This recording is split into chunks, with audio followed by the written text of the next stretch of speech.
Hello everyone and welcome to a bit of a discussion video. I've not actually made one of these in a while, but I really do like to make one of these when something's on my mind. And I want to talk today about RAM, computer RAM. So the thing is that, if you're somebody who plays games on computers, especially Windows, you know how it goes. I mean, the standard right now is 8 gigabytes of RAM. But for me, I kind of disagree with it. I don't agree with 8 gigabytes of RAM anymore. And here's why. So, I mean, a lot of games, if you use programs like MSI Afterburner and, other little programs that monitor your RAM usage and that kind of thing, you'll find that a lot of games now, a lot of modern games, tend to use more than, I'd say about 4 to 5 gigabytes of RAM. And you think, okay, well that's fine, I have 8 gigabytes in the system.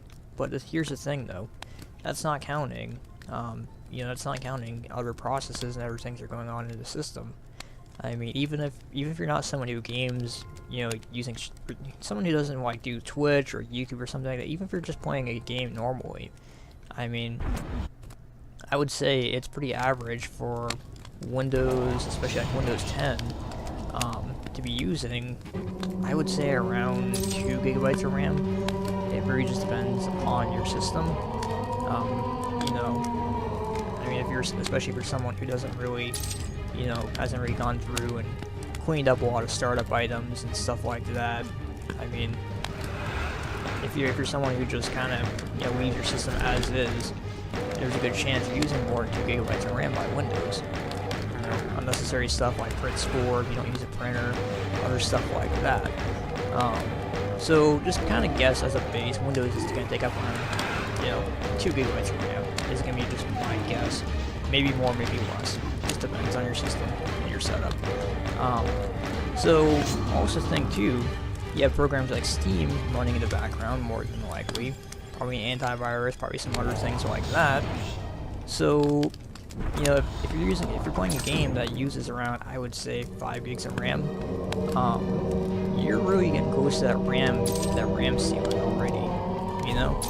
That's really, you're getting up there. So I mean, you're not gonna see a huge difference, going to 16 gigabytes of RAM. But if you ask me, it's still holding you back though, especially for someone who makes YouTube videos like me or streams. Like I said, this is stuff that, it takes up your RAM, your CPU usage, all these other things. And, like I said, you're not going to get a good performance in that.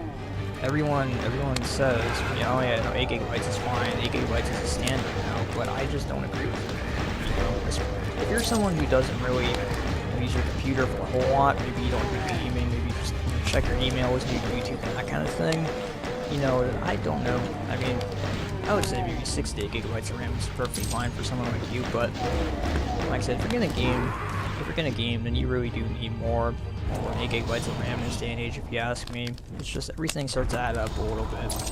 And, I'm not saying you can't build a system with 8 gigabytes, it's only 8 gigabytes, that's fine, if you do want to, but I think you should be aware of that, I mean, it's not gonna hold up as well as some might think. I mean, maybe a couple years ago it would, but now it's getting commonplace for games to use, like I said, around, commonly I see 4 to 6 gigabytes of RAM. Hey, shotgun.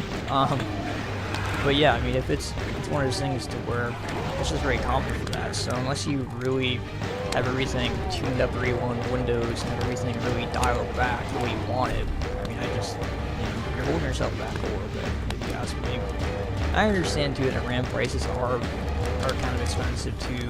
I mean, for me, I'm on a i7-2600 system which uses DDR3, and that for me to go up to 16 gigs of RAM cost me $40 up for 8 gigabytes. It's not too bad. If you're on an old like Socket 775 machine that uses DDR2, for example, DDR2, last time I checked, is cheap. DDR4 is especially cheap. Sorry, no, don't take my word on that. DDR4 is actually kind of expensive right now. It's not super bad, but it still is a little bit higher than whatever it should be. So, it really just depends on what system you're running.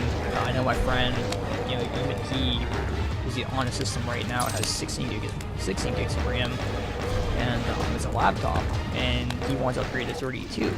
But you know, his RAM, for example, will cost him around, I think it's $250 to upgrade that high. And even for me, I think my system does support 32 gigs. So that update or that upgrade there is, I think, going to cost me about $150. So if you ask me now, 16 is definitely a sweet spot if you can afford it at least. You know, if you don't mind taking a bit of a hit on performance, 8 is fine, it'll get you by, but to me, if you ask me, I just don't think it's really, I just don't think 8 is enough nowadays. I really don't. It's just kind of funny to me when I look and I see people, I'm building this gaming computer, 8 gigs of RAM, or I see, you know, I saw a laptop in Walmart the other day. It was a MSI brand, and it had like a i7 and a GTX 1050, and really good for a laptop, but it had only 8 gigabytes of RAM. It's just like, if you ask me, no, that's not going to be enough. I mean, but again, it just depends on who you are. It really just depends on who you are and what you do with your computer. I mean, someone that might be 8 gigs might be just fine.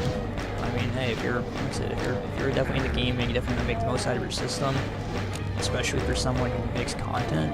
I think 16 is a good spot to be in, and the good thing too is I think 16 will last for quite a while.